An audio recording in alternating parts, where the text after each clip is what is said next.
I grew up around what some may consider a black community that took a lot of pride in their African ancestry. Every societal corner I encountered, whether it was school, church, or the neighborhood, reinforced what it meant to be of African descent. The idea was that we are unique, a special people that originated from a great continent. In this narrative, Africa received many plaudits. However, there was a question that was never satisfactorily answered. If Africa is so great, what happened?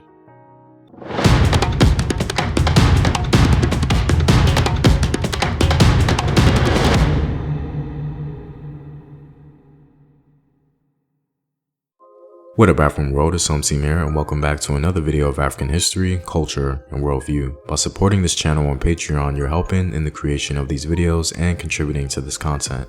The link to Patreon is in the description box below. Also, stay tuned with a word from my sponsors. Hello, my name is Howard Dorsey. I'm 54 years old.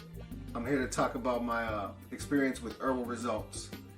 I was getting sick, so I went to the doctor. And they told me that my blood pressure was high, my cholesterol was borderline or high, so I was very sick. Sometimes I thought I was dying at some point. And I ordered a bottle of olive leaf extract. This is how the bottle comes in. And within the first probably week and a half, 2 weeks, I checked my blood pressure and it was back down to normal. It was like 120/80. My cholesterol went down to 125. I definitely believe that olive leaf extract from Herbal Results saved my life. And that's real. I recommend it to everyone in my family, my friends, and we've seen a lot of results in that manner as well. Purchase now at herbalresults.net. To begin, although this video is ultimately opinion-based, it's founded upon years of research in African history. After studying various regions throughout the continent, I began to see a clear pattern. This pattern is what we'll be touching on today. I've concluded that this pattern is the principal reason why the overwhelming majority of the continent fell into enslavement or colonialism. Please keep in mind that it is possible to possess the same information and come to different conclusions. That being said, let's begin. In a world where pernicious messages about Afro-descendant people exist, one of the few ways to respond is by instilling pride into the community. It's interesting because everywhere I looked, variations of empowering messages took place. There were different ideas about our identity as a people, but they all had the same undercurrent. We are special. We are great. In light of all the lies told about Africa over the centuries and the obstinate attempts by governments and institutions to dehumanize Afro-descendant people, an unveiling of a new perspective was certainly overdue. Though this new perspective was not perfect, it didn't need to be. It was ours. We determined our vision of the past, present, and future. Moreover, the reality of the African mind was quite antithetical to the lies expressed by Western society. The Africa that is portrayed in books by Western ethnologists and historians is the Africa of the savage Africans who did nothing, developed nothing, or created nothing historical.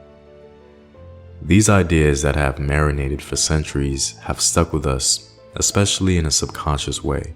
This new outlook established by our great thinkers or truth seekers did not have to be perfect to have merit or add value.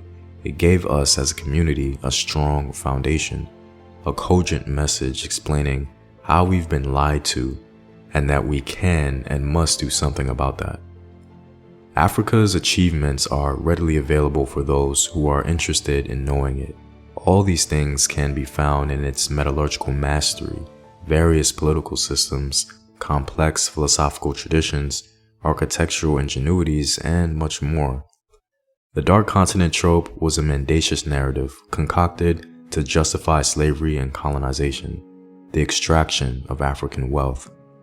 That being said, we still have to deal with a question that I believe has not been thoroughly addressed by our community. That question is, what happened? It's a question that I've even heard Malcolm X ask himself.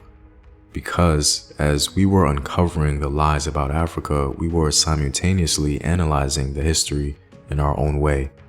And I think my experience as a child engaging these ideas instantiated that tradition. I think our dilemma is that the dark continent trope cannot simply be replaced with highlights of African greatness. We have to go beyond that to truly understand our history and our condition in a deeper way.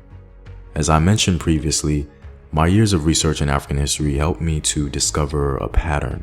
This pattern has been identified before by our scholars, but it just hasn't made it into our social curriculum, if you will. And so I feel it important to stress it in many of my videos.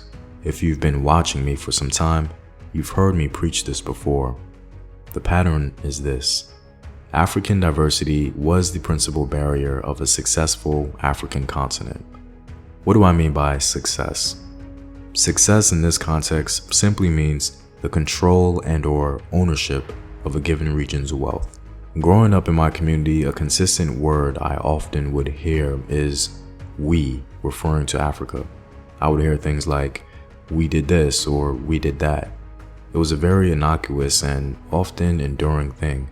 The only problem is that this word is the reason why we in the diaspora misunderstand fundamental things about the continent, leading us to ask the question, well, what happened? The problem is that the word "we" for a 13th century African is quite different from the word "we" for a 21st century Afro-descendant individual. Because we descended from various African groups originating in West and Central Africa, perhaps our axiomatic presumptions prevail. In other words, because we are classified simply as Black today, some have assumed that identity marker was true for an African in the past, and that often wasn't the case. I believe that in order to answer the question of what happened, we have to look at African diversity. As of right now, I'm convinced of it being the principal reason for Africa's decline into enslavement and colonialism. I'll give some minor examples to substantiate my point. In the 15th century, 2 Portuguese expeditions into West Africa were forced to abandon their mission altogether because their African interpreters couldn't understand the languages of other Africans just a relatively short distance away. These African interpreters, likely trained in several languages, became virtually useless in the same general region. The linguistic diversity of the West African coast came to represent the main challenge. Both Cadamosto in 1456 and Pedro de Sintra in 1461 were forced to abandon their explorations in the Guinea Rivers and Sierra Leone, because south of the Rio Grande, they encountered speakers of Southern West Atlantic languages, a language group entirely new to them and their interpreters. Europeans, upon discovering this dense diversity in the African continent, brilliantly weaponized it against African peoples. We often hear the term divide and conquer. This didn't really apply to Africa because Africa was already naturally divided. Europeans did not have to invent some divide or conflict. All they had to do was develop temporary allyships with select African ethnic groups in efforts to take out the more powerful ones. This strategy can be seen throughout West and Central Africa. The Portuguese armies in Congo serve as a prime example of this. Europeans were remarkably quick to accept African tactics and organization. The Portuguese army in Angola was largely an African force under its own command structure, with Europeans simply serving as leading generals, as documented in Cordanega's detailed description of the Portuguese army that mustered Cavanga in 1646. Moreover, he believed that the Dutch could never hold on to Angola against the Portuguese unless they developed a working relationship with an African army as the Portuguese had. The Portuguese allied with the notorious group known as the Mbangala, and their allyship did a lot of damage to the Congo state. In folkloric fashion, this can be called the Afro-European conquest and colonization of Congo. This perspective is often glossed over because we don't understand how critical African diversity was in the process of enslavement and colonization. And so it becomes difficult for the diaspora to understand what happened to the continent if we neglect the impact of African diversity. I think if we included this historical perspective into communal lessons, we can forestall the question from arising to begin with, because then it will become much more clear. Well, I'm all out, guys. If you like these videos and want to help in its continued production, consider supporting the home team on patreon.com. The link is in the description box below. Know thyself. Remember your ancestors. Peace.